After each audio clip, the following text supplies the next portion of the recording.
రాయచోటి శ్రీ వీరభద్రస్వామి వారి ఆలయంలో సభామంటపానికి గర్భగుడికి మధ్య ఉన్నది అర్ధమంటపం.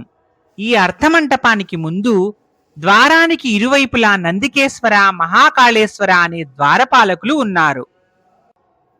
ఆజానుబాహువులైన ఈ ద్వారపాలకుల శిల్పాలు నల్లరాతితో చెక్కబడ్డాయి.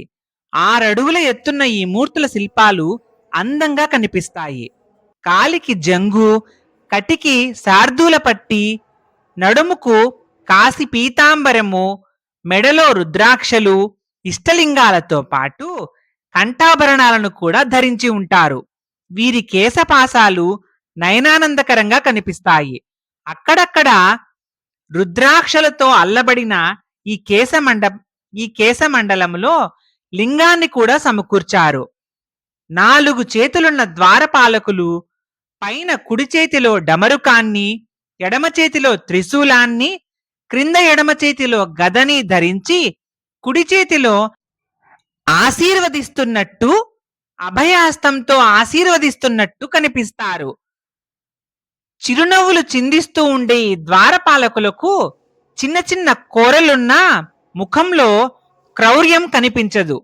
వీరగాసెను కట్టి పురవంతుల్లాగా కాళ్లలో గుమరిని, రుళి, పైజణలతో అలంకరించబడిన ఈ ఉభయ ద్వారపాలకులు మనోహరంగా భక్తులను గమనిస్తూ ఉన్నట్టుగా, భక్తులు వీరభద్రస్వామి వారి దర్శనానికి వెళ్ళినప్పుడు స్వామివారి అనుగ్రహాన్ని పరిపూర్ణంగా పొందాలని ఆశీర్వదిస్తున్నట్టుగా కనిపిస్తారు.